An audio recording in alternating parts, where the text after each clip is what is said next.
En primer lugar, gracias a todos por asistir, especialmente a los estudiantes que están en un día muy especial, con un movimiento ejemplar, defendiendo la calidad y la equidad en la educación. Así que doblemente meritorio que estén acá. Bueno, hace algunos años comenzamos en el DCC el proyecto Historia de la Computación en Chile. Entonces estábamos próximos a cumplir el medio siglo de desarrollo de la disciplina y consideramos que era necesario comenzar a realizar un balance. El tiempo ha transcurrido y este año 2011 se cumplen exactamente 50 años desde que llegó el primer computador digital a Chile, un IBM 1401 a la aduana de Valparaíso. También este año se cumplen 50 años desde que se creó el primer centro de computación universitario, el Centro de Computación de la Facultad. Y el próximo año, 2012, se cumplirán 50 años de la llegada a la escuela del legendario Lorenzo, el computador alemán Standard Electric Lorentz ER56, el primer computador académico del país. Y si de conmemoraciones se trata, este año se cumplen también 40 años desde que esta facultad ofreció en 1971 la primera carrera de ingeniería del área en el país, la ingeniería de ejecución en procesamiento de la información. Estos hitos están en nuestro balance académico, científico y tecnológico y debieran contribuir a pensar el futuro de nuestra disciplina y nuestra carrera.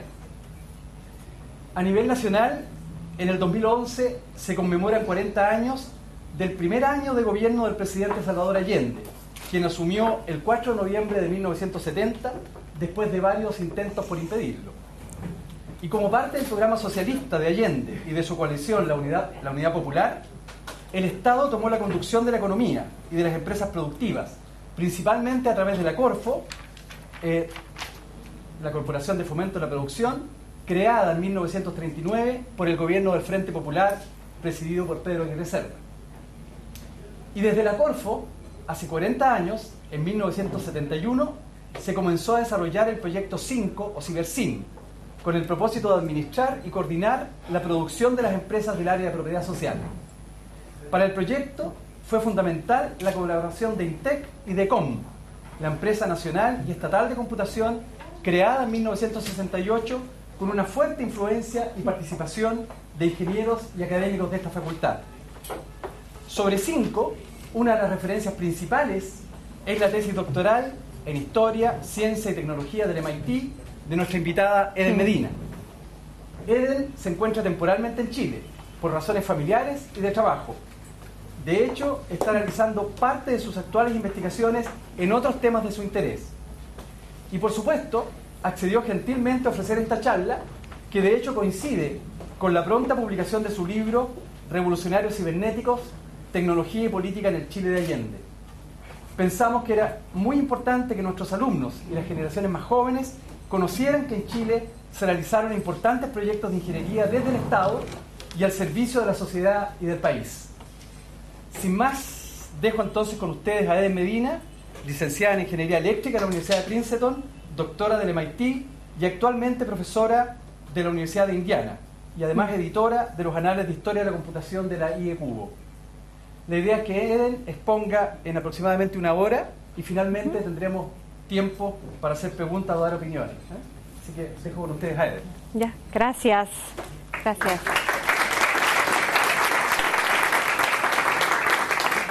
Y gracias a los estudiantes por venir en un día de paro.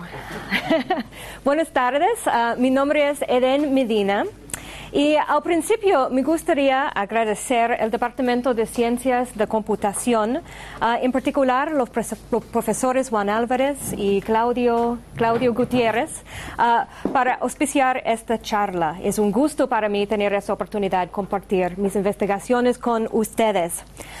Para mí es una maravilla, de verdad es una maravilla, ver cómo ha crecido el interés en esta historia en estos últimos años.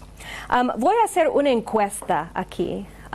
Levanta la mano si tú ya sabes algo de Proyecto 5. Es una maravilla. De verdad es una maravilla. Porque cuando yo empecé a estudiar la historia de Proyecto 5, o Project CyberSim en inglés, en el año de 2001, cuando yo era un estudiante de doctorado de MIT buscando el tema de mi tesis, yo le puedo decir que casi nadie sabía de este tema. aparte de los participantes, afuera de los participantes. Entonces, es muy entretenido ver que ahora hay un conocimiento más amplio de esta historia. Cómo yo llegué a esta historia es otro tema.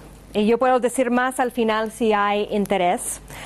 Pero por ahora es suficiente decir que por razones personales yo quería estudiar la historia de la informática de la computación en América Latina. Y por razones intelectuales yo decidí enfocar mis investigaciones en computación y en informática. Antes de hacer mi doctorado yo era una ingeniería eléctrica y yo no quería dejar mi conexión con los computadores y también con la tecnología electrónica. Bueno, entonces yo llegué a Chile en la primera vez, en 2001, específicamente para estudiar la historia del Proyecto 5. Y después de 10 años, es un gusto avisar a todos que va a salir el libro que tiene esta investigación. Acá es una versión muy preliminaria del libro que va a salir con la imprenta de MIT, de MIT, en octubre de este año. Así que si hay interés, habla conmigo después y yo puedo decir más sobre el libro. El libro tiene el título Revolucionarios Cibernéticos, Tecnología Política en el Chile de Allende. Y es un título que es una reflexión un poco de mi filosofía hacia la historia de tecnología. Es decir, que cuando estudiamos la tecnología, en el fondo estamos estudiando la historia de los seres humanos. Y por eso yo puse ese énfasis en el título. Bueno, para escribir este libro, yo usé una variedad de fuentes. Y busqué y recopilé en 3 continentes varios documentos, incluyendo documentos gubernamentales, archivos personales, revistas y diarios, etcétera, etcétera, etcétera. Y además, yo hice más que 50 entrevistas con gente vinculado con este proyecto o vinculado con la historia de informática o con el gobierno de Frei, Allende, etcétera, en 8 países. Y yo puedo decir más sobre mi metodología y mis fuentes después también, si hay interés. Bueno. Entonces, esta es la Universidad de Chile y estamos en la Escuela de Ingeniería. Entonces, yo voy a empezar con un poco prueba, ¿ya? Nada gratis. Entonces, yo puse algunos de los grandes hitos de la historia de computación en esta diapositiva, ¿ya? ¿Cuáles son? ¿Qué veas? Estos son los grandes éxitos de... ¿Dónde? ¿Quién es? Ada Lovelace, ya. ¿Y quién es Ada Lovelace? Ya, uno de los first programmers. Sí. Ok, tenemos uno. ¿Qué más veas? ¿Y de dónde es Lady Ada Lovelace? ¿Dónde?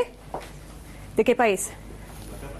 Inglaterra, sí. Ya. ¿Qué más? ¿Qué más veas allá? Microsoft, ¿dónde? Era abajo. Súper bien. Este es Bill Gates acá. ¿Sí? ¿Y de qué país es Bill Gates? El gringo, sí, los Estados Unidos. Ya, ¿qué más? ¿Qué más veas? Linux, ya. ¿Y quién es? Es Tux. Sí, es verdad, es Tux. Pero es una representación de Linux. ¿Y si estamos hablando de la historia de Linux, de qué país estamos hablando? Finlandia, sí. Y también esa historia cruza con la historia de software libre. Bueno, es una historia medio difícil, pero podemos decir que cruza también con esa historia de Richard Stallman, que también es de los Estados Unidos. ¿Qué más veas en eso? ¿Dónde? ARPANET. Esto. Sí, ese es ARPANET, que es el antecedente al Internet que ahora todos usamos. ¿Y de dónde salió ARPANET? Es un poquito obvio, pero ¿de qué país es ARPANET? Ya, también los Estados Unidos. ¿Qué más veas? IBM, ¿dónde? ¿Acá? Sí, es el primer PC que salió en 1981. IBM, una empresa de los Estados Unidos. ¿Sí? También tiene una historia interesante en Chile. Yo escribí esa historia. Entonces, si hay pregunta, podemos conversar sobre eso. Pero sí, es una multinacional de los Estados Unidos. ¿Qué más? ¿Qué? The Babbage, Charles Babbage, sí. Eso. Yes, it's the difference engine. The difference engine de Charles Babbage. Muy bien. Hay gente que sabe su historia. Súper bien. Que es de Inglaterra. Ok, faltamos dos. Alan Turing, sí. Y súper bien. Usted va a ganar un 7. Y Alan Turing, ¿de qué país es Alan Turing? Inglaterra. Y faltamos uno. Electric Bells, ¿no? Electric Bells, no sé. ENIAC, sí, esto es el ENIAC, que es el primer computador por uso general, que salió en los años 40. ¿Dónde? ¿Qué país hizo eso? Estados Unidos, ¿ya?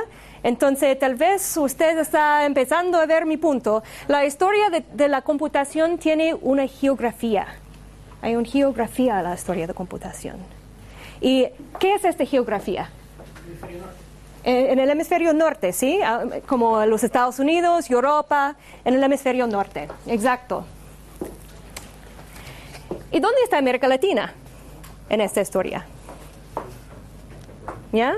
Entonces, si pusimos ese tipo de lo grande éxito, lo grande hito de la historia de computación, no está América Latina.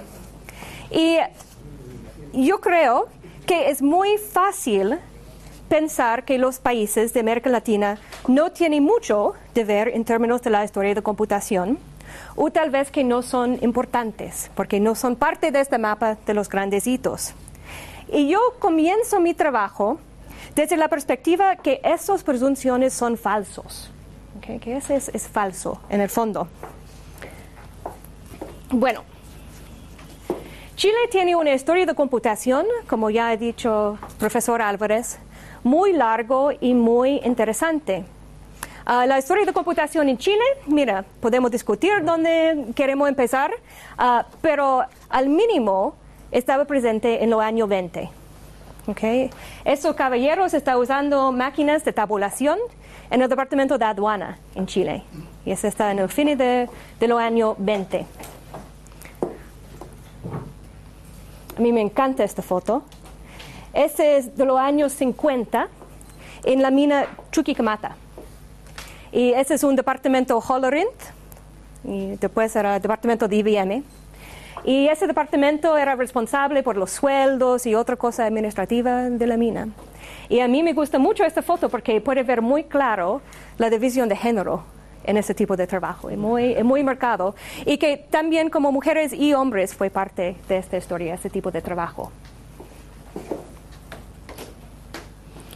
Es un poquito más cercano. Esta es la celebración en la Universidad de Chile en 1978 para celebrar el primer computador mainframe de IBM acá. Y como parte de esta celebración, el computador imprimió una representación de la cara del presidente Eduardo Frei Montalva. Eso es lo que tú puedes ver ahora. Sí. Entonces, este es Eduardo Frei Montalva mirando a su imagen, y este es Ephraim Friedman, que también era una persona muy importante en la historia de la Escuela de Ingeniería y fue uno de los fundadores de la empresa estatal de computación acá en Chile, ECOM.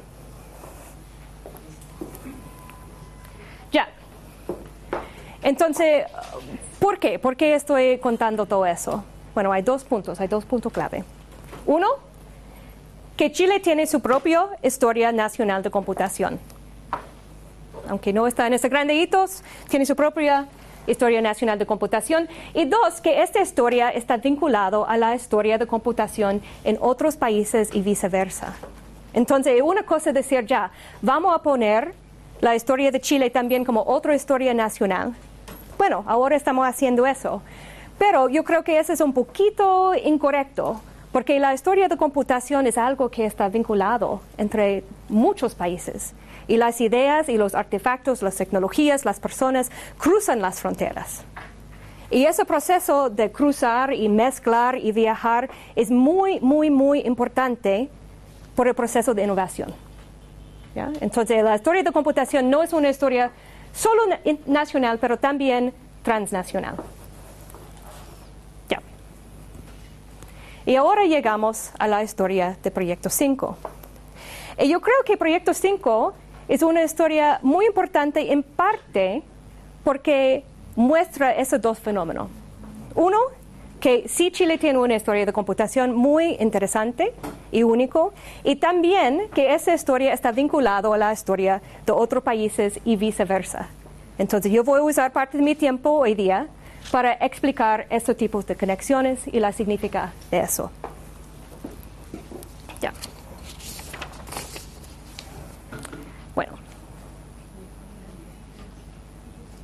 Bueno.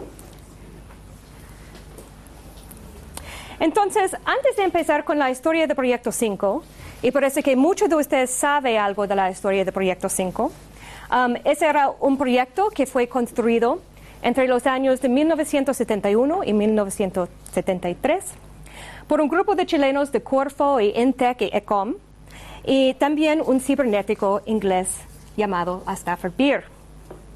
Y el trabajo siguió hasta el día del golpe.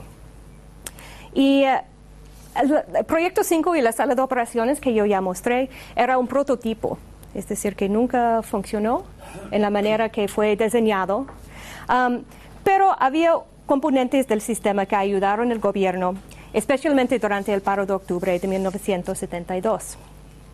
Now, en español, la palabra cibernética puede significar toda la cosa vinculada con la computación, ¿cierto?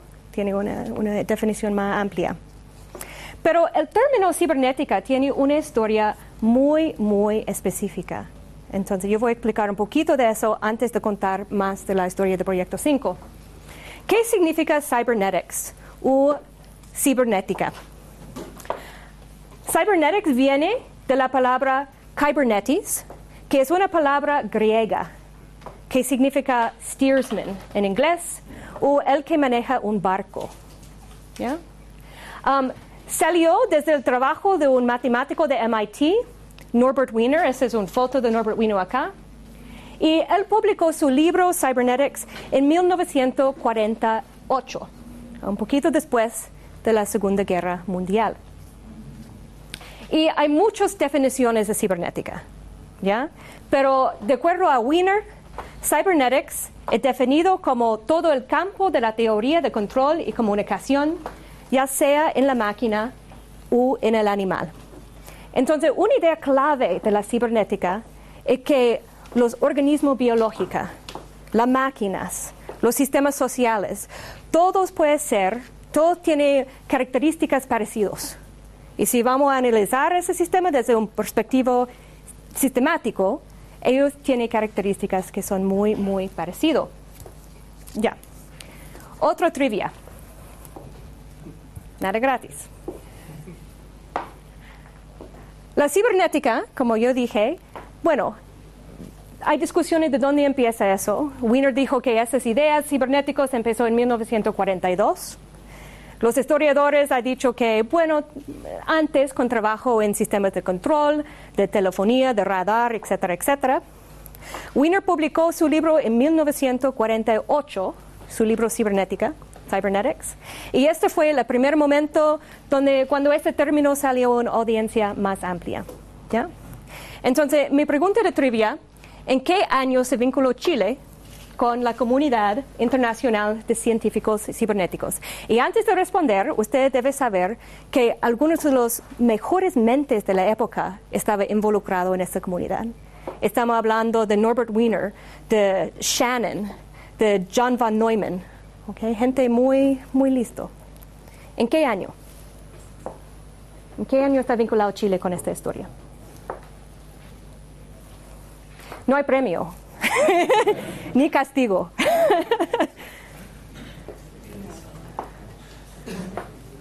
Ideas.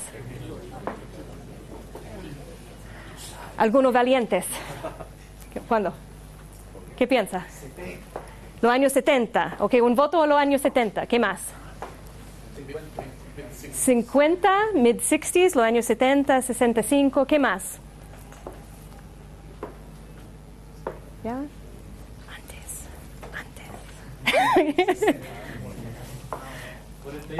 48.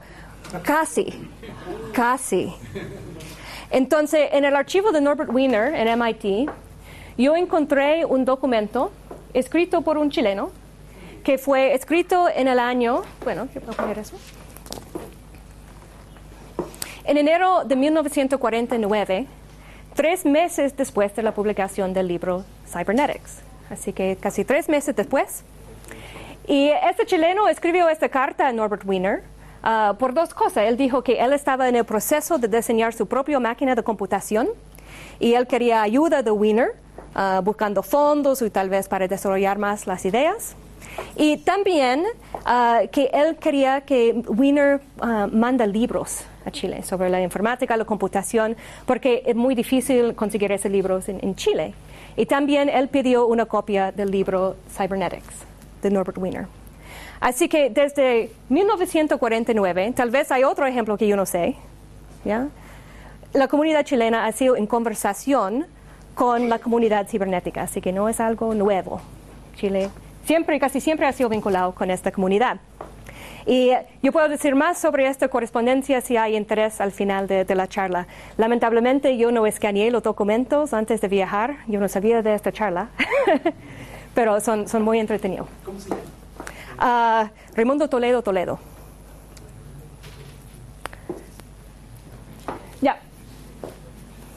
Ahora, la historia de Proyecto 5.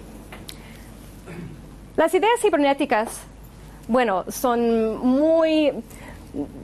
tienen tendencia diferente en contextos diferentes. ¿Okay? Es una ciencia interdisciplinaria y tiene formas diferentes en países distintos, etc. Entonces, el Proyecto 5 está vinculado con una área de cibernética muy, muy específico. ¿Ya? Estamos hablando de la cibernética de la gerencia, Management Cybernetics, y en particular el trabajo de este científico Stafford Beer.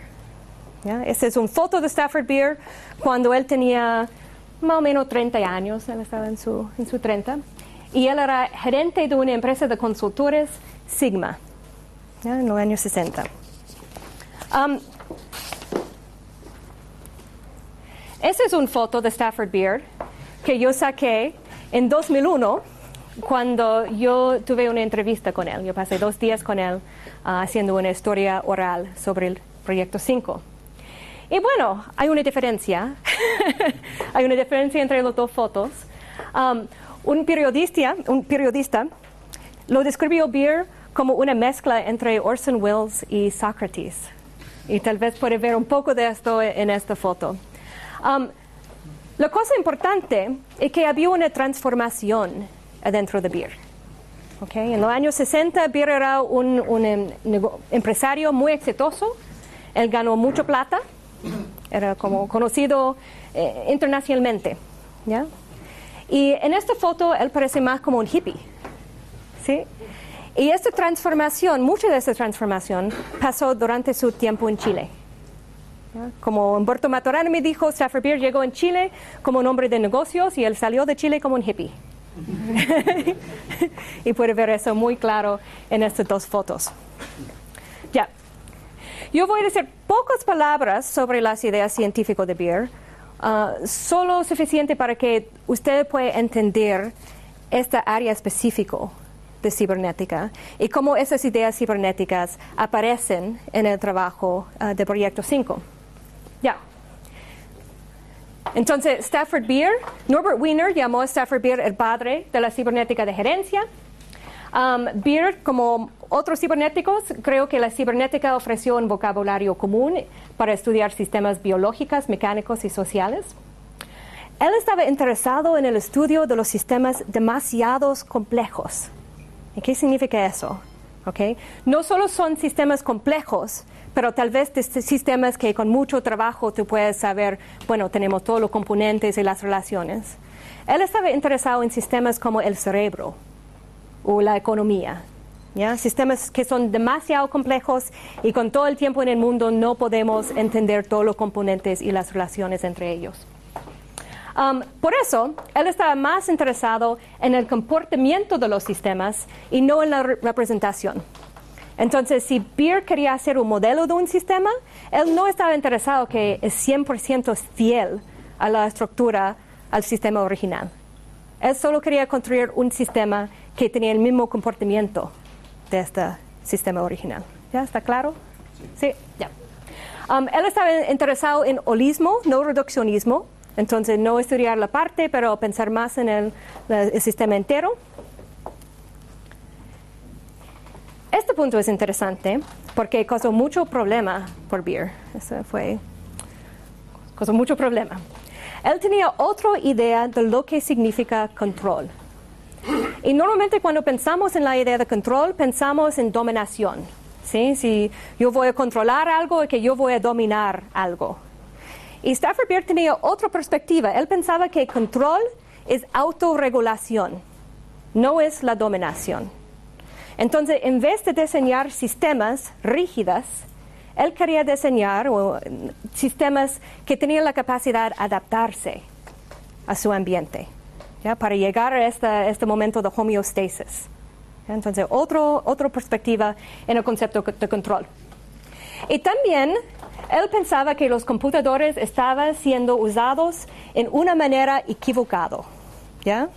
¿Qué significa eso? Otra prueba. ¿Están listos? Esta es una lista de las aplicaciones computacionales en Chile en 1970. Entonces, ese es como el Estado estaba usando los computadores en 1970. ¿Qué notas de todas estas aplicaciones? ¿Qué tipos son? ¿Qué hacen todo? Administrativa, economía. Economía. Ajá. De deuda. Sí, administrativa. Son todo.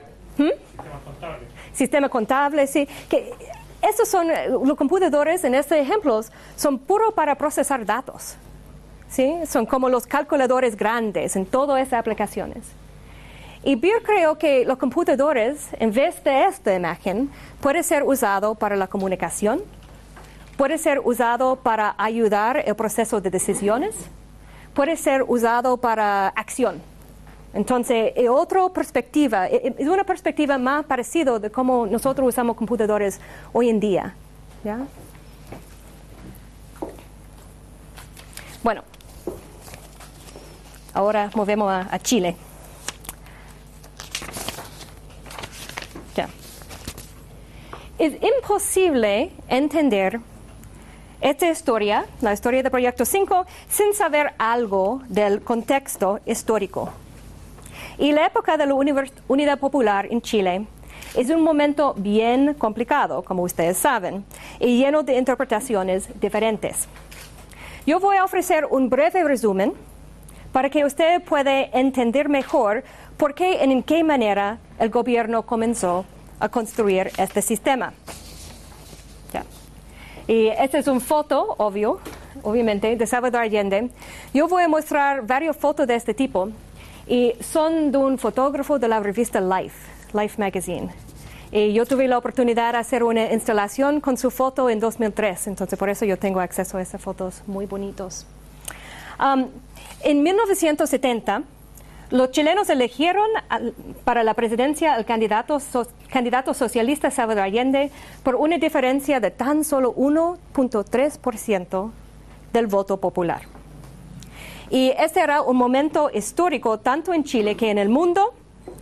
Allende no solo era el primer líder socialista elegido, su primo, Marmaduke Rovira Vallejo, ya había llegado a la presidencia por tan solo 12 días en 1932, sino también hablo de la posibilidad de un socialismo democrático y sin sangre. Ya. Muchos saben, yo imagino que todos ustedes saben algo de esta historia. Lo que tal vez ustedes no saben es que la Revolución chilena pasó en muchos frentes, incluyendo los laboratorios, las fábricas, las universidades, y reorientó los enfoques de las investigaciones científicas y el carácter de la cultura material de Chile y también los goles de los proyectos estatales de ingeniería. Y lamentablemente yo no tengo tiempo para discutir más de este contexto, solo quería compartir esto con ustedes, pero el libro explora ese tema con más detalle. Esa es otra foto de ese fotógrafo. Aunque Allende dijo que la transformación al socialismo sería controlado desde arriba, la revolución también ocurrió abajo, cuando los obreros tomaron sus fábricas y los campesinos se tomaron la tierra de sus patrones. Y esa es una foto de la fábrica Yarur, o la fábrica ex Yarur, que fue la primera fábrica tomada por sus propios obreros. Allende hizo que la nacionalización de las industrias, él dijo que esa iba a ser una de sus primeras prioridades. Y en teoría eso era muy fácil, pero la realidad era muy, muy difícil por esos tipos de razones. A pesar de sus mejores esfuerzos, el gobierno de Allende no pudo controlar ni el camino hacia el socialismo del país, ni la velocidad de los cambios, ¿ya? Por ejemplo, menos de 25% de las empresas expropiadas por el Estado durante el primer año del gobierno de Allende estaba en la lista original de expropiación. Entonces, no fue tanto desde arriba como la teoría. Y esto significa una pesadilla desde la perspectiva de gerencia. Imagine eso. Y Corfo, la Agencia de Desarrollo Estatal, era responsable por ese proceso y era un desafío muy, muy, muy grande en la época. Ya. Foto de Fernando Flores, parece que tiene su fama, tiene su reputación acá. Bueno, desde perspectiva histórica y clave, entonces, así es.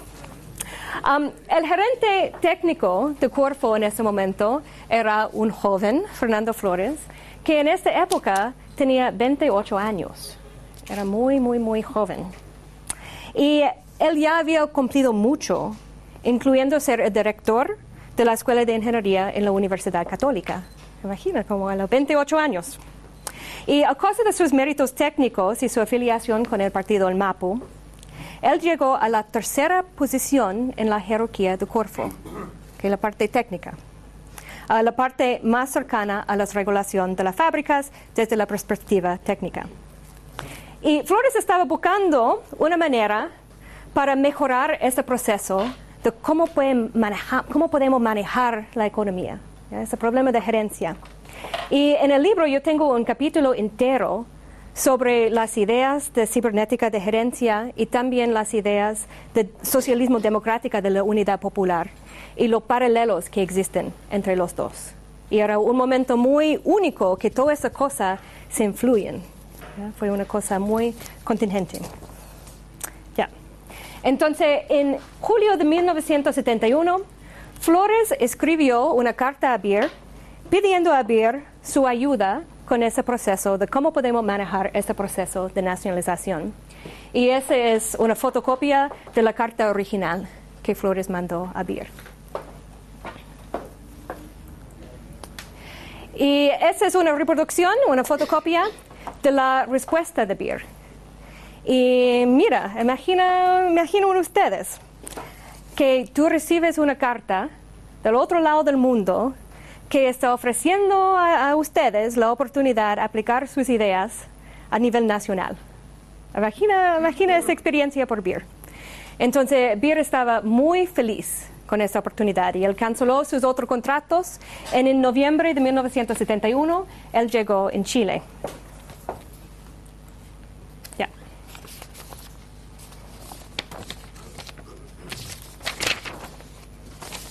Bueno. En 1979, en noviembre, Beer llegó en Chile por la primera vez y para reunir con un equipo chico que armó Flores y para discutir cómo ellos pudieron usar las ideas cibernéticas y los computadores para mejorar la gerencia estatal de la economía. Y había muchos desafíos en este proceso, sociales, técnicos. Yo voy a hablar un ratito sobre uno de esos. Que son una falta de recursos técnicos. ¿Ya? En 1970, Chile tenía 50 computadores, más o menos. ¿Ya? Y la mayoría no son lo más moderno. ¿Ya? El Estado dijo que ellos pueden prestar tiempo en tan solo un computador para el Proyecto 5. ¿Ya? En los Estados Unidos había 48,000 computadores. Y ARPANET, este antecedente al Internet, ya tenía como 15 nodos y cosas así. Entonces, los diseñadores, los ingenieros de Proyecto 5, ellos deberían diseñar un sistema, una red de comunicación y computación usando un solo computador. Yo imagino que tenemos muchos ingenieros en esta sala, entonces usted puede apreciar lo que significa este desafío. Y la solución que ellos diseñaron era muy, muy creativa. La idea era usar muchas máquinas de telex. ¿Ya? Esas máquinas son como un fax, un poco como el fax de hoy día, para mandar los datos de comunicación, y que esas máquinas de telex iban a ser conectadas con un computador mainframe que puede procesar los datos. Entonces, esta es una imagen de cómo funcionó este sistema. Ya. El proyecto 5 tuvo 4 componentes. Había esta red de telex que tiene el nombre CyberNet.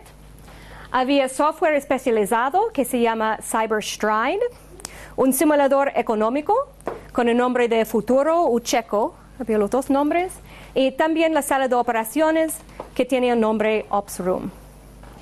Esos son los 4 componentes.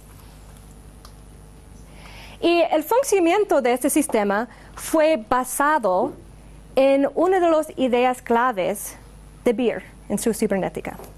Y este es el sistema viable. ¿Ya?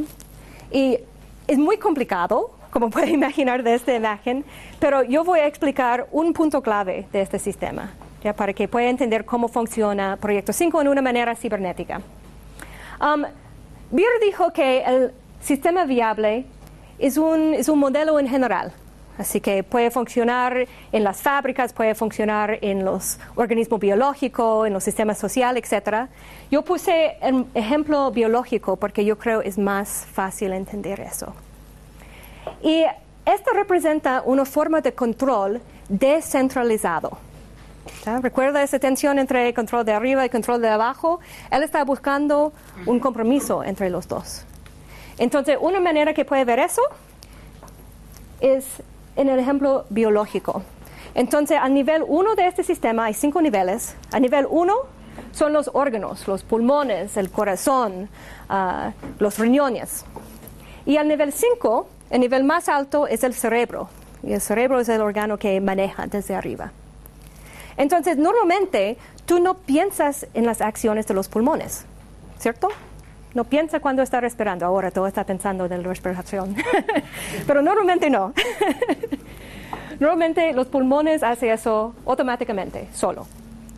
Pero en un caso de emergencia, el cerebro puede intervenir y controlar la respiración. Entonces, si tú quieres nadar, hacer yoga, no sé, evitar a alguien que está persiguiéndote, tú puedes controlar tu respiración. ¿Ya? Entonces, normalmente tiene autonomía, pero en caso de emergencia puede intervenir desde arriba, control descentralizado. Y eso es cómo funciona esta idea en el diseño de Proyecto 5. Normalmente las fábricas en la área de propiedad social generaban, decimos, 10 indicadores diariamente. Estamos hablando de electricidad, energía, cuántos obreros están estos días, materias primas, cosas así. Así que 10 indicadores. Y ellos mandaron estos indicadores a un computador mainframe que tenía software especializado, que con software estadística buscó por anormalidades. ¿Ya? Si todo está bien, la fábrica puede seguir en su mismo camino, sin problema. Autonomía. Si había un problema, ese centro de ECOM puede mandar una alarma, un mensaje a la fábrica diciendo, ya, usted tiene un problema y va a tener una cantidad de días para resolver este problema. De nuevo, autonomía. Si la fábrica no pudo resolver el problema, la alarma va a seguir arriba y la gerencia desde arriba puede intervenir para tratar de resolver el problema. Así que como los pulmones, tiene autonomía, pero en condiciones de emergencia puede intervenir desde arriba. Bueno, ese es el funcionamiento del Proyecto 5. Y cuando yo estaba pensando de esta charla, era muy difícil para mí decidir qué aspectos de esta historia yo quería compartir con ustedes. Entonces yo voy a usar el resto de mi tiempo para hablar de algunas preguntas grandes. ¿Ya? Entonces, en términos grandes, ¿qué significa esta historia? Y si hay preguntas después, podemos conversar o ven a conversar conmigo después. Entonces, el primer punto es que la historia de computación es internacional y transnacional. Yo ya he hablado de eso en la parte primera de la charla. Hay muchos ejemplos de eso en Proyecto 5. Por ejemplo, el software fue diseñado por un equipo en Chile, en Inglaterra. El simulador económico fue diseñado en Chile, Inglaterra, y usando un compilador de los Estados Unidos, el Dynamo Compiler. La sala de operaciones fue diseñado en Chile con participación de gente de Inglaterra, Alemania, y además varias ideas de diseño en esta sala llegó desde Italia. Entonces, muy internacional. La red de Telex, bueno, Chile, Estados Unidos, por la plata. Esa máquina fue comprada con plata de la Alianza para el Progreso.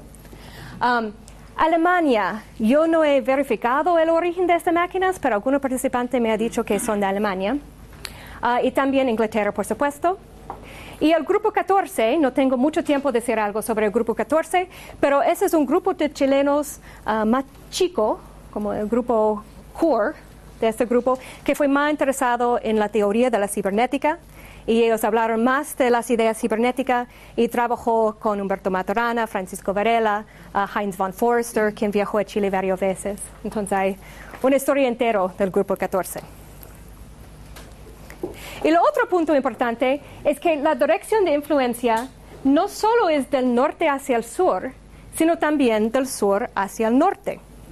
Y podemos ver eso muy claramente en el trabajo de Stafford Beer. Como yo ya dije, este fue un momento de transformación por Beer.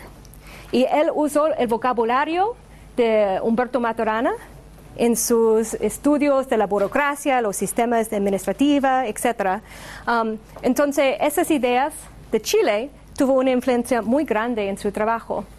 Y los otros participantes de CyberSyn, después del 11 de septiembre, varios viajaron a Canadá, Alemania, Inglaterra, Estados Unidos, Brasil, México, con estas ideas y estas experiencias. Y es una trayectoria muy, muy, muy interesante de qué pasó después. Y ese es un ejemplo, bueno, medio fuerte de esta idea. Esa es la página, esa es la portada de un informe de una empresa canadiense que fue preparado por el gobierno de Argelia. Y como puede ver muy claramente, en el centro es una imagen de la sala de operaciones. Entonces, esas ideas siguen viajando y cruzando el mundo hasta Canadá y después a Argelia. Ya. El otro punto es que puede usar tecnología para leer la historia. La tecnología es una manera para leer la historia. Y podemos usar métodos muy tradicionales para hacer ese tipo de análisis. Por ejemplo, podemos leer documentos de gobierno, documentos científicos, cosas en la prensa, para ver las ideas, cómo la persona está pensando en esa tecnología en este momento y vincular esas ideas a un contexto político específico. Entonces, ¿qué significa Proyecto 5 en este momento? Para algunos de los participantes, representó una nueva forma de participación de los obreros. Ellos pensaron que los obreros pueden ser parte de ese diseño de modelos para el software. Entonces, el obrero puede participar en la gerencia de las fábricas. Y esa es una versión del Viable System Model de Beer. Y como puede ver, los obreros están participando en el nivel 1 y también en el nivel 5, lo que puede significar las manos y también el cerebro. Y yo veo esa imagen como una respuesta a la idea de alienación de Carlos Marx, ¿ya? Que cuando los obreros no pueden usar las manos y el cerebro, ellos sienten una sensación de alienación. Entonces, Proyecto 5 fue diseñado para terminar con esta sensación. Proyecto 5 era un proyecto tecnocrático. Y esa es una imagen muy bonita, a mí me gusta esta imagen, de ECOM de 1973. Y puede ver que el computador está en el centro de todo, ¿sí? Es nuestro amigo. Y el computador está ayudando a la gente en Corfo y está ayudando a la gente en las fábricas, en el área de propiedad social. Entonces, ¿cuál es el rol de la tecnología y los expertos en el camino chileno hacia el socialismo? ¿Ya? Es para que ellos puedan crear nuevas formas de participación de obreros o que ellos puedan usar esas tecnologías para mejorar la economía, etcétera, así. Bueno, desde otra perspectiva,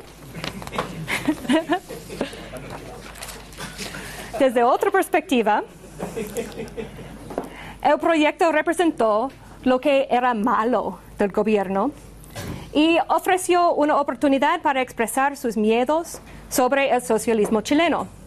Y ese es un artículo de la revista ¿Qué pasa?, que salió en marzo de 1973. Y la fecha es importante, nota la fecha, porque este artículo salió un poco después de las elecciones de Congreso, ¿ya? Entonces, cuando la Unidad Popular ganó más apoyo dentro del Congreso que ellos pensaban. Y la oposición, ellos tenían más miedo. Ellos estaban buscando, había más apoyo por una intervención de la Fuerza Armada, ¿ya? Entonces, ese fue parte del mensaje de la oposición a Allende.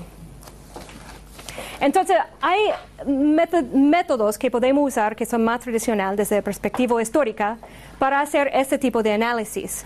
Pero yo digo que también podemos leer los artefactos y usar los artefactos como fuentes para contar y entender la historia. Y esta es una imagen muy bonita de la silla de la sala de operaciones de Proyecto 5. Y mira esta foto. Funciona que una persona se puede sentar acá y que ellos pueden tocar los botones para cambiar la imagen en las pantallas, en la sala de operaciones. ¿Qué es eso? ¿Hay ideas? Una impresora. No, cerecera, sí. ¿Y acá? ¿Qué? Como un espacio por un trago, tal vez un pisco sour, algo así. Así que esa es construcción social de la tecnología. Pero hablando de los botones, ¿ya? Hoy en día, si queremos manejar una interfase como la sala de operaciones, ¿qué tipo de interfase usamos? ¿Qué usamos normalmente? Un mouse, sí. ¿Qué más? Un teclado, mouse, teclado, teléfono, tal vez. Yo voy a seguir con esa cosa de teclado. Normalmente usamos un teclado. Y la decisión no usar un teclado era una decisión con intención. ¿Okay? Este fue basado en clase, ideas de clase. Entonces, si tú quieres que los obreros también puedan ocupar esta sala de operaciones, es muy probable que ellos no hayan tenido experiencia con un teclado, ¿cierto? Tal vez ha tenido poco educación formal, etc. Así que no tiene experiencia con un teclado. También, si una persona es una persona muy alta en el gobierno, es probable que ellos tienen una secretaria. Entonces, ellos tampoco tienen experiencia usando un teclado. Y Stafford Beer dijo muy explícitamente que este diseño fue para eliminar la línea entre el usuario y la máquina, y que el usuario puede ser más cercano a la máquina. Entonces, esta idea de género y clase son parte de este artefacto, y podemos leer eso en el artefacto su mismo. Entonces, el diseño de la sala revela presunciones en la vía chilena al socialismo sobre quién tendría el poder y la oportunidad de tomar decisiones dentro del gobierno. Obreros y administradores sí, oficinistas, mujeres y gente afuera de la economía formal no. ¿Sí? Podemos leer eso en este artefacto.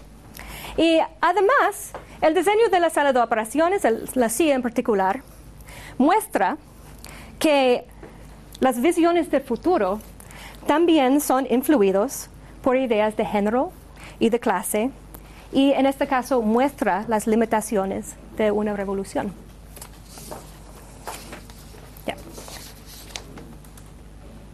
Ya, tecnología y geopolítica. Esta es la página extra. Este es mi punto final. Es sobre la tecnología, la geopolítica. Y en la historia de tecnología hay muchos ejemplos de cómo las negociaciones entre comunidades de científicos, ingenieros, empresarios, puede afectar el desarrollo de la tecnología. ¿Ya? Esta es la construcción social de la tecnología a la escala micro, ¿ya? A la escala humana.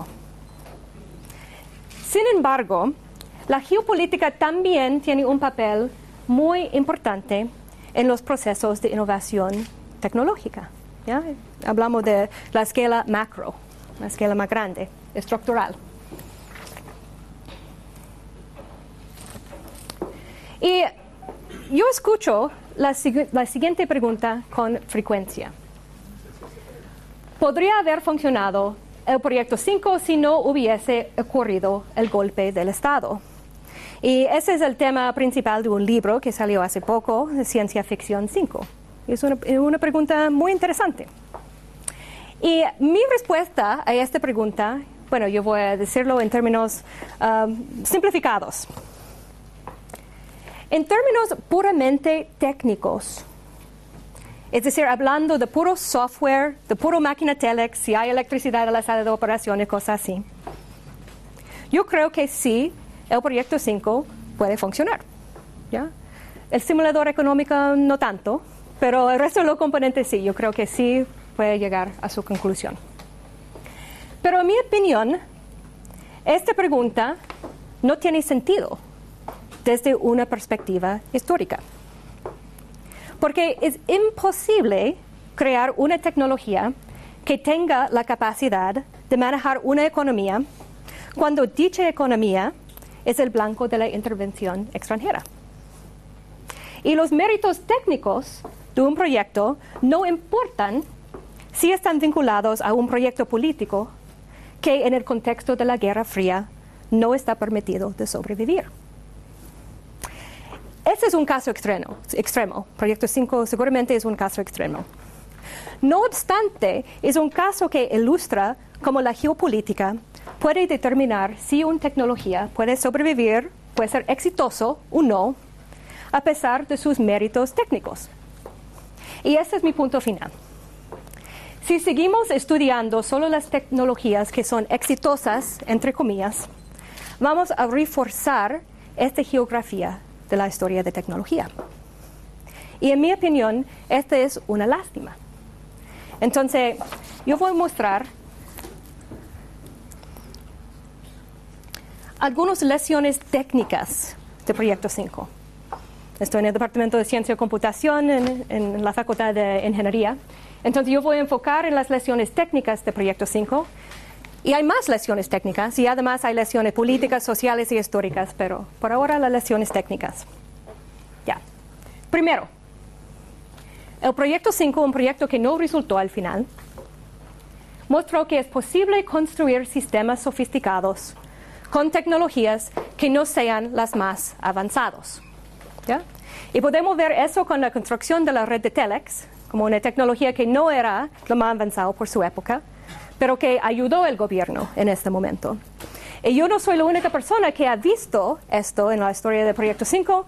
Por ejemplo, el gobierno de Nicaragua ahora está desarrollando un sistema inspirado por Proyecto 5 que usa radio para mandar datos de los precios de agricultura al campo, para que los campesinos, los granjeros puedan tener más acceso a ese tipo de información.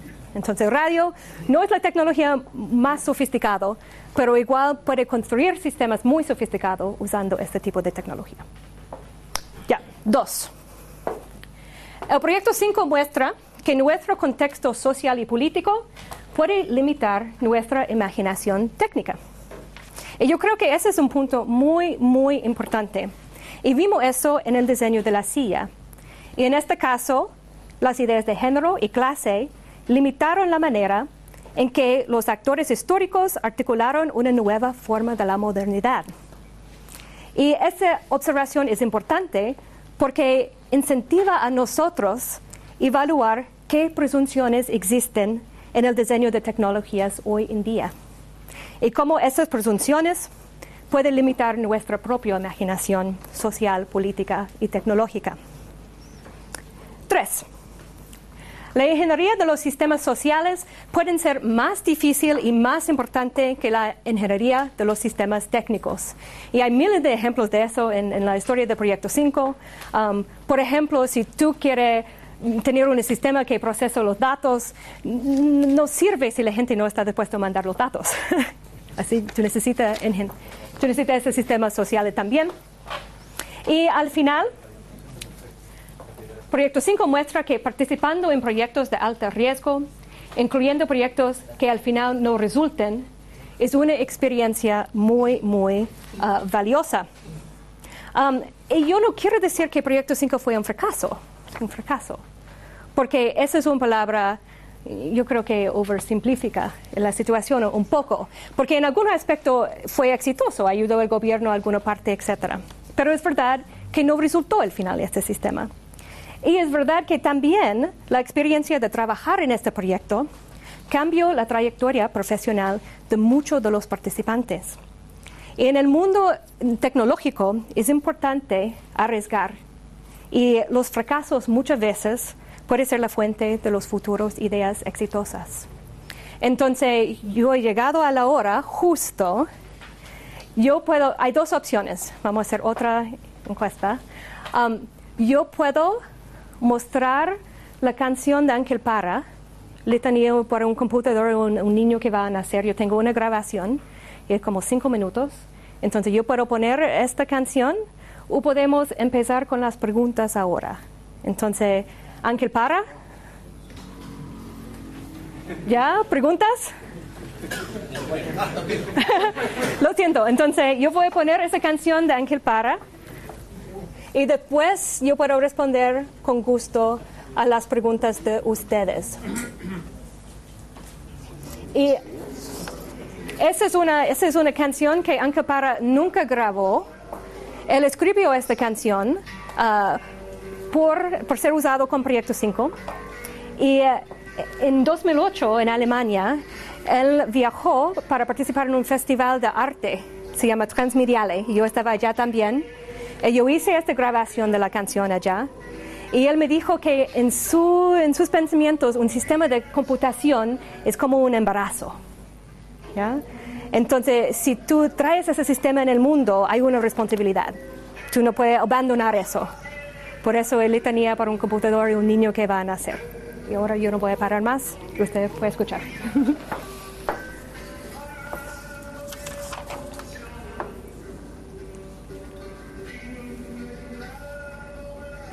Pensando sobre las 5, después tendríamos como hasta la 1:30 de preguntas. ¿Te parece que lo controlemos así?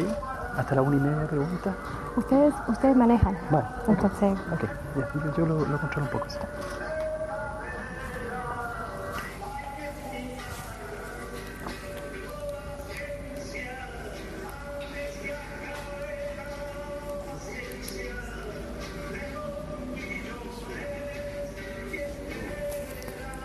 ¿Puedes subir un poco el volumen ahí? Ay, yo creo que eso es todo que hay.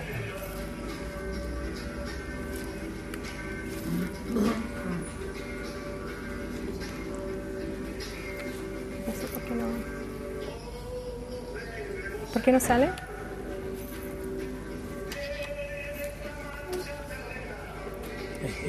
Ya. Esta es la imagen de Ángel Parra en Alemania, en Berlín. Y es el coro de la canción acá.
Esto.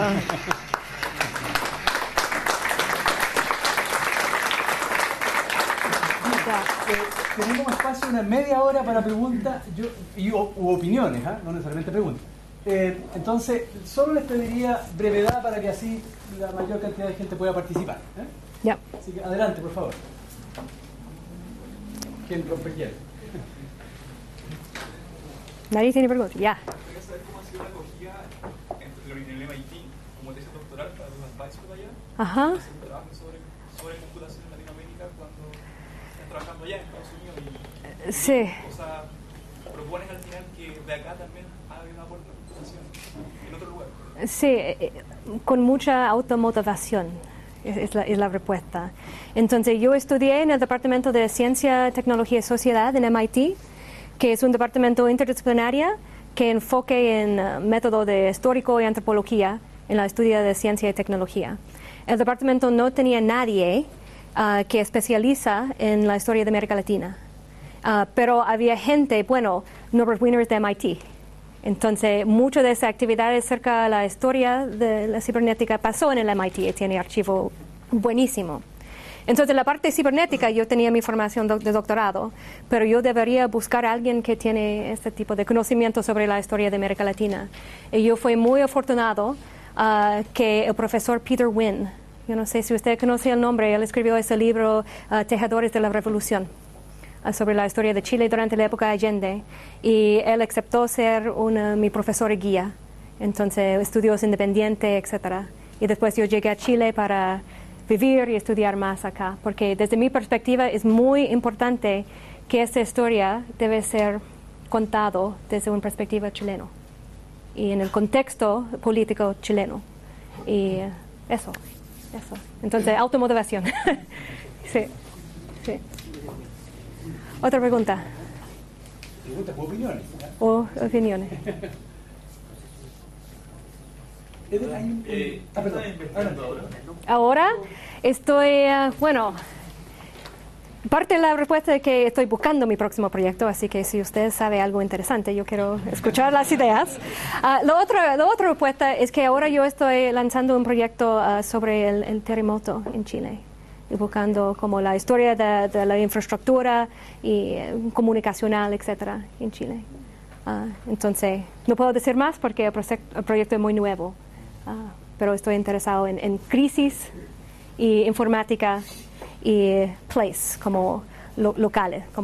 Porque hay una idea que la tecnología de informática elimina la importancia de ubicación, ¿cachai? Como el mundo es plano. Pero yo creo que en momentos de desastre, la ubicación es súper importante, la geografía es súper importante. Entonces, en términos generales, eso. Ya. Ya. Ya. Una situación que a mí se me hace muy familiar. ¿Ya?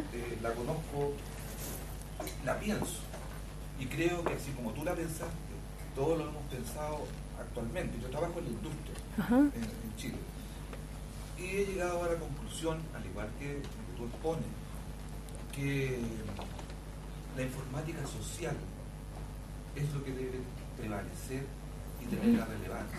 El Power, como en el proyecto 5, está en eso, no en los aspectos sistémicos técnicos, que si bien es cierto a la economía de mercado ayuda mucho y se ganan grandes cantidades de dinero en preservar esos sistemas y en mantenerlos, el kit del asunto, por decirlo así, está justamente en esta ingeniería social de la computación.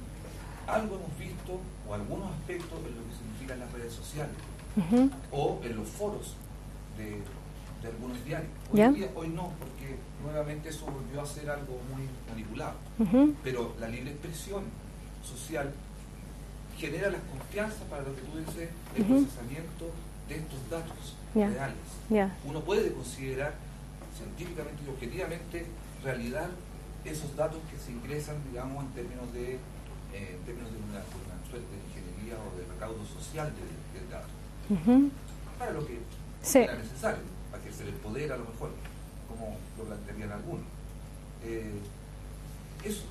Eso, yo creo que estamos en acuerdo con esa perspectiva, que la parte social es más difícil. Y de hecho, yo soy profesora en una escuela de informática y computación en los Estados Unidos, y yo enseño la parte de informática social.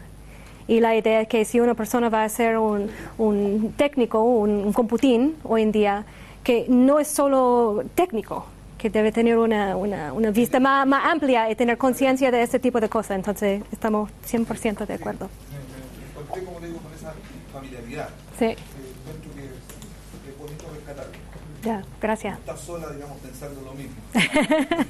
Rodolfo Mejía y después alguien. Sí, Ya. yo te quiero preguntar, en esa época, Ajá. los años 70, fines de los 60, hubo una serie de movimientos sociales y políticos en el continente, Latinoamérica, Ajá. ¿verdad? Todos terminaron parecidos a como terminó el chileno, ¿ya? Antes del chileno, durante y después, ¿ya? Entonces, ¿cómo, no sé, tú tienes información si Chile fue la excepción en enfrentar este proyecto de apoyo al desarrollo económico, a la tecnología? ¿U otros países también lo hicieron?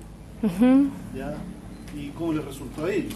Sí. ¿Ya? Porque, como vemos, nosotros lo único que se nos ocurrió aplicar la tecnología estaba en desarrollo en ese momento y estaba en expansión en el mundo. Entonces, Sí. Es una buena pregunta y tiene varias facetas. Entonces yo voy a tratar de dar a usted una buena explicación. La respuesta más fácil es que después de Proyecto 5, BIR recibió varias ofertas de otros países de América Latina para hacer cosas parecidas. Entonces Uruguay se puso en contacto con Stafford Beer para hacer un proyecto que se llama Proyecto UroCib, como Uruguay Cibernética. Y tenía una red de comunicaciones, una sala de operaciones, software especializado, un simulador económico, como casi igual. Lo que faltó a este proyecto era alguien como Fernando Flores. Es decir, una persona que fue el campeón del proyecto, que fue muy involucrado con los recursos y la política. Y por eso este proyecto no llega muy adelantado. Pero existía la idea. También el gobierno de Venezuela contactó a Stafford Beer para hacer algo parecido. No resultó porque había mucha instabilidad política. Entonces el proyecto no desarrolló mucho. Y también el gobierno de México contactó a Stafford Beer para hacer algo parecido. Y lamentablemente yo no tengo la imagen de la prensa, porque Stafford Beer trabajó más que un año allá en México tratando de mejorar la burocracia o disminuir la burocracia en México. Y hay un artículo de la prensa súper buena que dijo que Beer llegó a México para compartir la burocracia y él salió de México huyendo de la burocracia. Así que ganó la burocracia mexicana al final. Entonces, sí había otros intentos de América Latina con estas ideas. La otra parte de tu pregunta es, ¿Chile era única en ese sentido, en términos de usar la cibernética para la revolución? Y una de las respuestas mejores que yo he encontrado es del expresidente de Brasil, Fernando Henrique Cardoso. Y él escribió en su memoria su experiencia con Proyecto 5. Y aparentemente él estaba en una cena con Fernando Flores y Stafford Beer, y ellos estaban contando esta historia. Sí, estamos construyendo esta sala de control y todo eso. Y por Enrique Cardoso eso era una locura. Y él escribió en su memoria, bueno, yo voy a decir en inglés y tal vez después podemos traducir, pero él dijo, they're building a control room in Santiago, presumably so that the economists can watch as their country goes to hell. Parece que todos entienden. Para que todos... And so por esta persona, por Enrique Cardoso, el proyecto CyberSyn representa la inexperiencia chilena con ese proceso de revolución. Porque en otros países de América Latina siempre había ese proceso de cambio político muy fuerte, pero Chile tenía una historia muy estable de la democracia. Y que una cosa tan futurista del Proyecto 5 puede salir de Chile, por él fue prueba que Chile no tenía el mismo nivel de experiencia con cambio político que los otros países de América Latina. Así que esas dos respuestas a la pregunta. Allá, y después, Daniel. Ya. Cuando hablaste un poco de leer la historia Ajá. a través de la tecnología, ¿Ya? mencionaste un poco las decisiones de género, por ejemplo. Ajá. Me gustaría que nos contara un poco más, por ejemplo, a raíz de qué cosas ¿qué signos puedes leer para, por ejemplo, corregir que estas cosas, por ejemplo, no estaba pensado para una mujer o cosas así? ¿Qué cosas puedes leer? Para saber más de esa cosa de género. Bueno, no hay nada, aparte del trabajo mío, que conecta la tecnología con las ideas de género, pero Historiadores de Chile ha escrito desde perspectiva crítica sobre el rol de las mujeres en la unidad popular, y que la idea de los obreros era más de hombres, obrero, así, y que la idea de mujeres era si una buena mujer es de la familia y cosas así. Si después quiere hablar conmigo, yo te puedo pasar algunos artículos de los historiadores que ha escrito sobre esta parte. La contribución mía es ver, bueno, podemos ver esas relaciones también en el diseño de la tecnología. Se verifica en el fondo lo que... Sí, y también cuando yo entrevisté al diseñador de este, a Gibbon Siep, y yo compartí esas ideas, él me dijo, sí, la verdad es que ahora yo puedo ver que existe esta bias en el trabajo. Sí. Daniel. Sí, yo quería que relacionara este sistema viable que tú planteaste. Ajá. ¿Ya? Que con los paradigmas actuales de arquitectura orientada a servicios, tema de patrones de diseño que están muy de moda, entre comillas, que de alguna manera están, y la inteligencia de negocio también, que también se vende mucho, de alguna manera están resolviendo un poco la situación sistémica que hay que interpretar y que hay que procesar. Entonces, que nos relacionaras con el nivel de tecnología que hay ahora, con esos orígenes, digamos, tan precursores, digamos. A mí me parece que hay una relación de estrecha. Y eso, ya, gracias por el comentario. Yo no tengo mucho a juntar con respecto a las empresas y la gerencia de hoy en día, pero si quiere conversar más después, podemos hacerlo. ¿Sí? Pero tu opinión corta, digamos, en relación a si tú consideras que ese sistema viable planteado en ese entonces, en 2023, ¿tiene alguna incidencia relevante en lo que hoy día se plantea en términos de la arquitectura orientada a servicios, en términos de la orientación a objetos, la inteligencia de negocio? Porque mucho va por ahí, mucho va por el hecho de descentralizar para poder controlar. Sí. Mira, en términos del sistema viable, yo necesito pensar más sobre eso. Yo sé que existen consultores, empresas de consultores que hacen exactamente eso. Y la gente son muy exitosos aplicando modelos viables a ese tipo de operaciones. Para mí, una idea de Beer, que yo creo que es importante en ese tipo de cosas, es que Beer, su crítica del uso de los computadores. Él dijo que los computadores, como yo mostré estos proyectos, él miró en los años 60 que los computadores la gente estaba usando los computadores para repetir las acciones que antes pasó en el papel. Así que con el mismo mente, ellos están usando esta nueva tecnología. Y yo creo que podemos ver esta misma mentalidad con muchos proyectos de gobierno electrónica, que está tratando de repetir y reconstruir los mismos procesos que existió con este sistema de infraestructura de papel. Y que tal vez los computadores pueden ser usados en una manera más creativa o que usa más el poder de este tipo de tecnología. Entonces, tal vez esa es una observación que puede responder un poco a tu punto. Acá una pregunta. Ya. Una consulta. Ya. En aquellos tiempos la Unión Soviética tenía una economía socialista andando. Ellos no tenían sistemas similares andando allá. ¿Dónde? ¿En la Unión Soviética? Ya, es una buena pregunta, porque la Unión Soviética sí, ellos trataron de tener un sistema para manejar una economía planificada y este era un fracaso. ¿Ya? Y la pregunta es, ¿por qué? ¿Por qué era un fracaso? Y yo digo en el libro, es por una conceptualización distinta de lo que significa el socialismo. Entonces, en la Unión Soviética había una idea de socialismo súper centralizado. Todo centralizado y desde arriba, control desde arriba.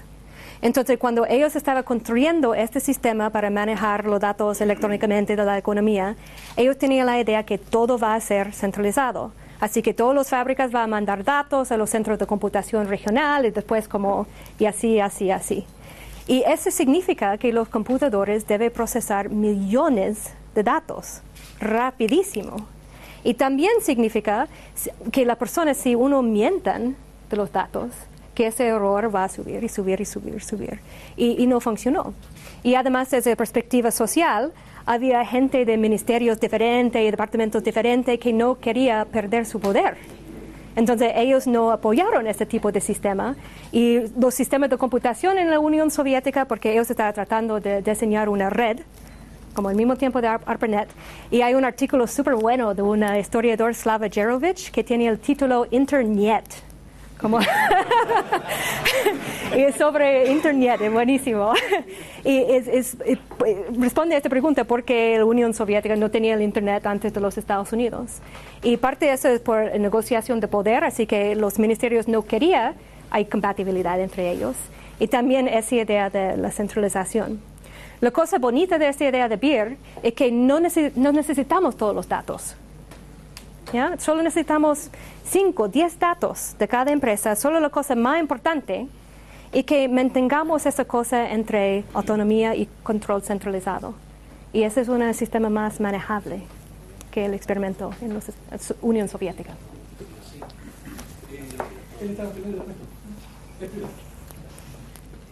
Bueno, agradecerte por la charla y quería hacerte una pregunta. Yo no soy ingeniero, soy de filosofía. Y uno de los cursos que dicto es, ¿cómo se llama? Ingeniería y ciencia, ciencia e imaginación.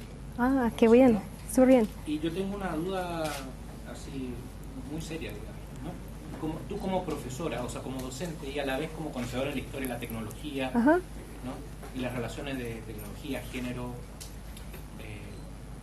¿cómo lo expusiste? ¿Tú crees que se puede enseñar y cómo creatividad? Uf. Porque, ¿sabes? Mira la hora. Ya. No, porque realmente es una sensación, no tengo un sí. campo ni un estudio o sea, tengo la sospecha que se puede enseñar, pero tengo también la sospecha que no se enseña. Y generalmente los proyectos se realizan y se ejecutan con criterios probados, que vamos a probar algo nuevo, porque al final hay poca, bueno, no sé si es poca osadía o poca creatividad. O sea, hay reproducción físicamente.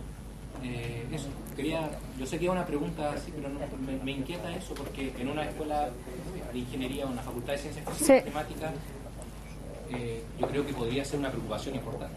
Yo creo que, bueno, la respuesta corta es sí y no.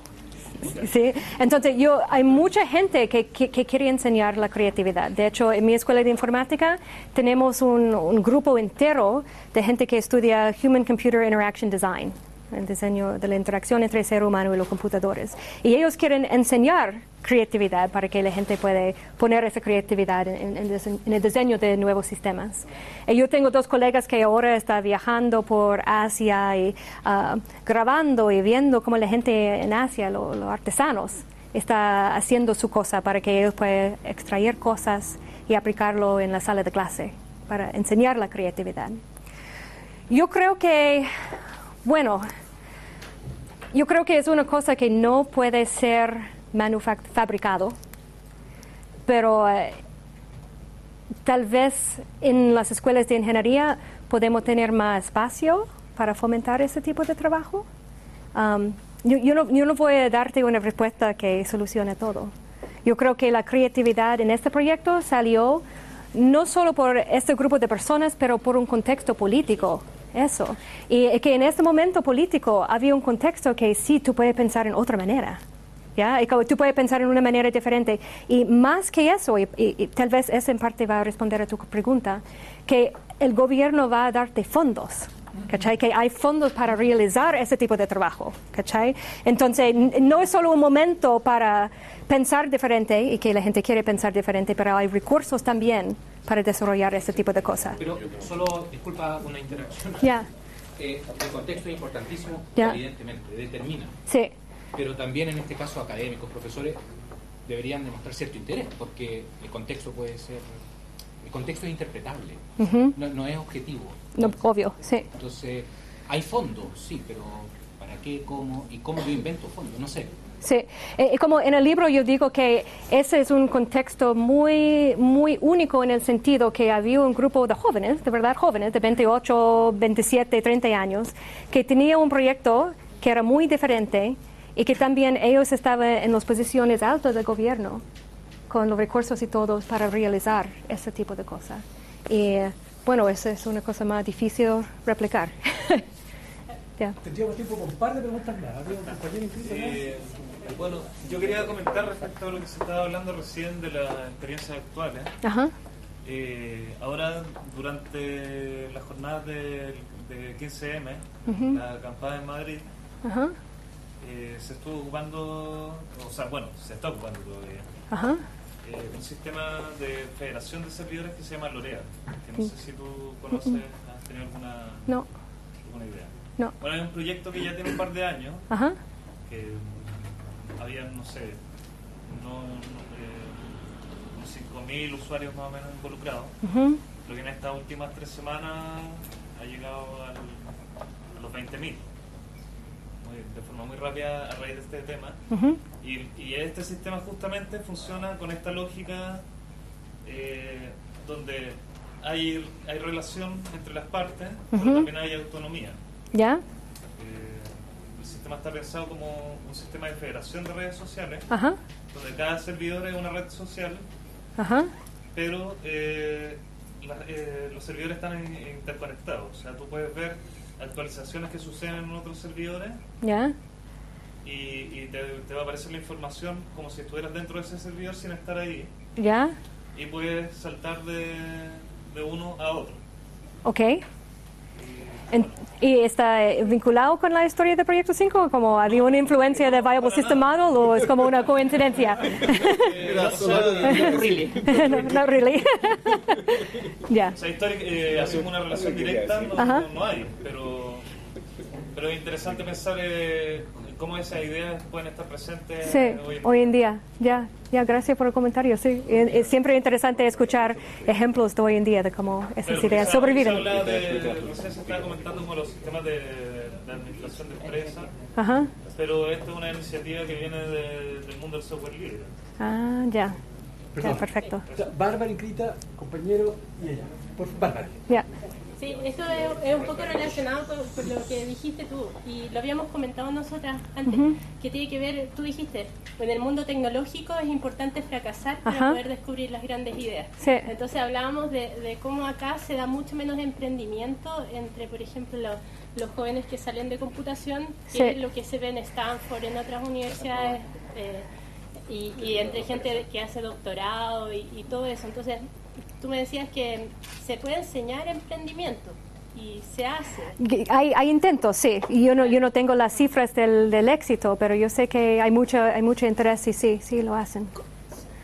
¿Tú conoces experiencias de eso? ¿Y cómo crees así que este contexto histórico, o sea, conocer más la historia, puede ayudar a realizar más emprendimiento? O sea, después perderle un poco el miedo al fracaso. Sí. Mira, yo puedo contar un poco de una clase que yo estaba involucrado en MIT, cuando yo estaba en MIT. Una clase que fue enseñado a los ingenieros eléctricos a nivel de magíster. Y como parte del proyecto final de esta clase, todos los estudiantes en grupos, ellos deben escribir una historia, un ejemplo, case example. Así que ellos deben escribir su propia historia de computación, dijimos. Y para escribir eso, ellos deberían salir y conversar con la gente que estaba involucrado con ese proyecto. Algunos de los proyectos son fracasos, entre comillas, algunos son exitosos, pero para estudiar ese proceso social, de cómo debe convencer a la gente de tu idea. Porque la gente no está convencida de tu idea. Porque el proyecto no salió al final, o porque cambió al último minuto, porque pasó a otra comunidad que tiene otra idea de lo que debe ser. Entonces yo creo que esta experiencia de los estudiantes saliendo y conversando con gente que ya está en el mundo real y escribiendo estas historias es muy valioso. Y los estudiantes que son ingenieros han dicho que esta fue una experiencia muy, muy, muy importante para ver cómo funciona la tecnología y el desarrollo de la tecnología en un mundo real. Entonces, esa es mi respuesta corta de cómo la historia puede contribuir en la sala de clase. Por la hora tenemos 2 últimas preguntas. Adelante, por favor. Hola. Gracias por la conferencia y por toda la gente que también la hizo posible. Y una pregunta así muy específica que tengo pendiente. Tú dices que usaban un solo computador en el gobierno, entonces yo tengo como un poco, o sea, para el proyecto, entonces tengo como un poco una historia mítica, no sé si conocen más detalles, pero el Helmut Student de la Cormu decía que en esa época uno no podía comprar un IBM en Estados Unidos, sino que tenía que usar un IBM arrendado de segunda generación y que usarlo también tenía que, el servicio técnico quedaba comprometido también con un técnico norteamericano y que eso hacía que tuvieran un solo 360 para trabajar. Entonces, de lo que tú, o sea, quería saber primero como cuánto de mito hay de eso, ¿no? Y lo otro, como que de alguna manera ya está respondido. Recuerdo que aquí conversaron algunos protagonistas de la ECOM tiempo atrás, diciendo que justamente por eso mismo, incluso que lo acusaron de comunista, el mismo Friedman, que después terminó trabajando en el Banco Mundial, que ellos, en vez de seguir ese modelo, la prioridad era este modelo complejo social, entonces que se habían fijado con técnicos de Finlandia, Israel, Italia, Francia, para ver más o menos tanto como modelo de gestión de la tecnología, como generar tecnología para lo que se quería hacer en Chile. Entonces eso también, no sé si alcanza a estar sistematizado, como de qué referencias se estaban haciendo. Yo iba a preguntar de América Latina también, pero ya más o menos quedó respondido. Entonces quería saber primero lo del mito del computador de esas condiciones para poder acceder a la... Esa es una pregunta muy grande desde la perspectiva histórica, David. Entonces, yo puedo responder a la primera parte y después podemos conversar y yo te puedo pasar datos y podemos hablar de la cosa más específica. El asunto del computador, este único computador. Mira, Chile tenía, como yo dije, 50 computadores, más o menos. La mayoría no son del último modelo. ECOM, antes de 1971 o en 1971 tenía 4, como 3 IBM de 360 y 1 Burroughs que iba a llegar. Y el gobierno prestó tiempo a esta máquina IBM 360, que fue uno de los más modernos en el país, a Proyecto 5. El problema es que todos querían usar este computador. Entonces hablamos de estos aspectos sociales y tecnológicos. Duró 48 horas después de mandar los datos al centro de computación para que los datos sean procesados. Entonces no es un sistema de tiempo real, como nada, porque debe esperar 48 horas para que el computador pueda procesar eso. Entonces el gobierno decidió que ellos iban a prestar tiempo en otra máquina, el Burroughs. Pero eso significa que el código que era escrito por el IBM no es lo mismo que usa la máquina Burroughs. Obvio, siempre nada fácil. Entonces, un científico de computación, Isakino Benedov, que algunos de ustedes conocen, él debería escribir todo de nuevo para que pueda ser usado en esta máquina de Burroughs. Entonces, esa es una pregunta corta, una respuesta corta a esta pregunta. Sí. Una última pregunta. Ya se ha hablado harto sobre el tema de la creatividad que hay en este proyecto. Yo creo que había una cosa muy importante, que es el riesgo que se tomó de hacer una cosa diferente, una cosa nueva. Y si tú podías hablar un poco, si has visto cómo está esa situación aquí en Latinoamérica y de la capacidad como sociedad de tomar riesgos, de hacer proyectos nuevos, cosas de ir como a la vanguardia y hacer algo diferente. Como si has podido ver, aparte de la historia, hoy día.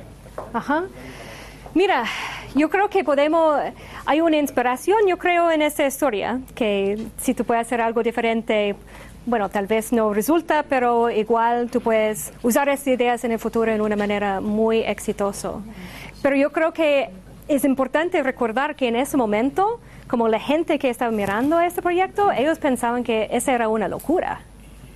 Por ejemplo, la gente en Corfo, ellos están mirando y como, ¿qué está haciendo Fernando Flores? ¿Por qué él está desarrollando ese tipo de sistema? Pero igual él es muy inteligente, entonces vamos a permitir que él pueda hacer esta cosa, pero es muy raro. Entonces, tal vez podemos tener inspiración de eso también. Entonces, cuando eso pasa, tal vez es solo cuando miramos por atrás que podemos ver el valor de ese tipo de cosas. Entonces, de nuevo, es una respuesta muy, muy corta, pero tal vez da más contexto de cómo podemos mejorar la situación hoy en día en América Latina. Bien, muchas gracias. Antes de terminar, un momentito. Como tenemos muchas ganas de que Eden venga por más tiempo a estar con nosotros, queremos incentivarla. Queremos pedirle a Bárbara, la académica más joven del departamento que está trabajando con Eden, y a Claudio, que está en el proyecto de historia, que le entreguen algún presente a Eden. Muchas gracias, Pablo. Muy lindo, muy lindo. Muchas gracias. Claudio. Gracias por estar aquí. Gracias. Y gracias a todos para quedarse acá hasta el final y en la mitad de una toma y todo. Y yo voy a estar acá por algunos minutos más si gente quiere hablar más, si tiene más preguntas. Muy cortito, les quería comentar que tenemos la intención de irnos a almorzar a un almuerzo autofinanciado al Casino Académico, así que el que quiera acompañarnos va con nosotros. Y además invitarlos, tenemos un par de actividades más pronto del proyecto de Historia de la Computación. En particular, el segundo taller de Historia de la Computación se va a realizar en noviembre en la Universidad de Talca, en la sede de Curicó, y por lo tanto los que quieran participar y tengan ganas de enviar alguna contribución, hay tiempo, lo pueden conversar con nosotros. Así que muchas gracias por su presencia y en particular muchas gracias a Eden. Gracias.